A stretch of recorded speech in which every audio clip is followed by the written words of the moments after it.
Everyone, myself Shivani Joshi and welcome to my channel Law Novitiate. आज मैं आप सभी के साथ cognizable offences and non cognizable offences के बीच में डिफरेंशिएशन के बारे में शेयर करने जा रही हूँ। आज के वीडियो से पहले भी मैंने बहुत सारे ऐसे वीडियोस बनाए हैं जिनमें मैंने डिफरेंस की बात की थी। आप में से अगर किसी ने भी वो वीडियो नहीं देखा है तो प्लीज़ जाके देखिए, लाइक कीजिए, शेयर कीजिए एंड सब्सक्राइब कीजिए इस वीडियो को और मेरे चैनल को। चलिए आगे बढ़ते हैं। Cognizable offences and on the other hand non cognizable offences. आप में से बहुत से ऐसे लोग हैं जिन्होंने इस वर्ड के बारे में नहीं भी सुना होगा, पर जो लॉ से रिलेटेड है उन्होंने सुना होगा, पर उनको जितना आज मैं बताने जा रही हूँ उतना डिफरेंस नहीं पता होगा। तो चलिए आगे बढ़ते हैं। Cognizable offences and on the other hand non cognizable offences. Cognizable offences, सबसे पहली बात सेक्शन को लेकर है, इनके बीच में डिफरेंस। कॉग्निजेबल ऑफेंसेस में सेक्शन 2C ऑफ CRPC बात करता है कॉग्निजेबल ऑफेंस के बारे में, and whereas section 2L of CRPC में गिवन है नॉन कॉग्निजेबल ऑफेंस की डेफिनेशन।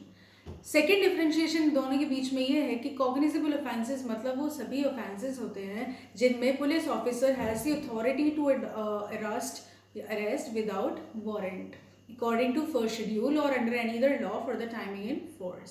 मीन्स पुलिस ऑफिसर के पास अथॉरिटी होती है कि वो बिना वारंट भी अरेस्ट कर सकता है, पर अकॉर्डिंग टू शेड्यूल फर्स्ट या फिर उस टाइम जो भी लॉ एनफोर्समेंट में होंगे उनके अकॉर्डिंग।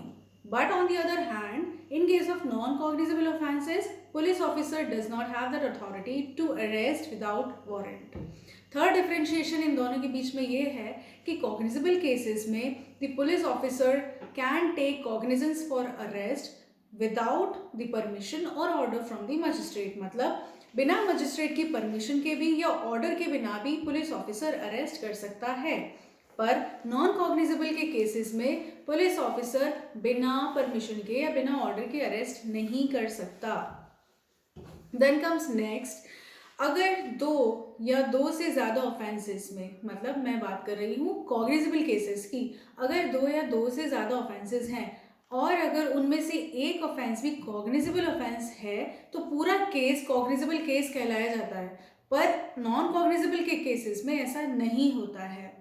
नेक्स्ट इज, अगर कॉग्निजेबल केसेस में जनरली पनिशमेंट जो दी जाती है या इम्प्रिजनमेंट की बात की जाए तो इसमें इम्प्रिजनमेंट 3 साल या 3 साल से ज़्यादा, पर ये जनरली माना जाता है।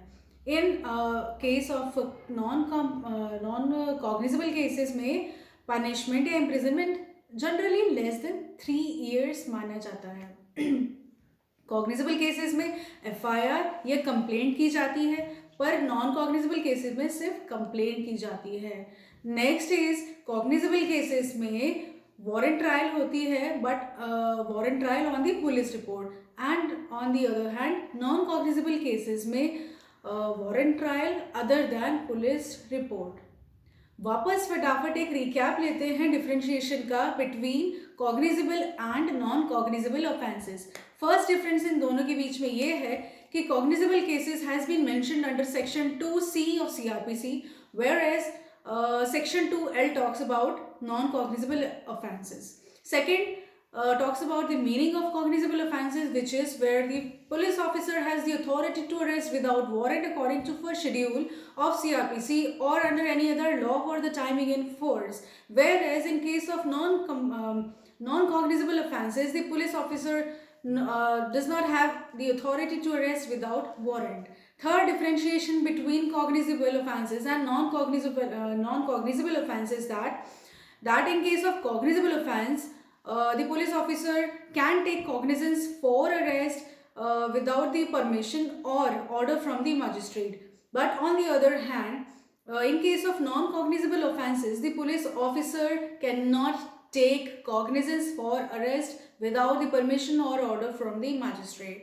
Then fourth differentiation is, in case of cognizable offenses, if two or more offenses, if among the two or more offenses, if one offense is cognizable, then the whole case shall be considered or shall be deemed to be the cognizable cases, but it is, or this is not so in case of non-cognizable offenses। Then comes next, In cognizable offenses, there is the FIR or complaint is made in that case, but in the non-cognizable cases, there the option lies only of the complaint.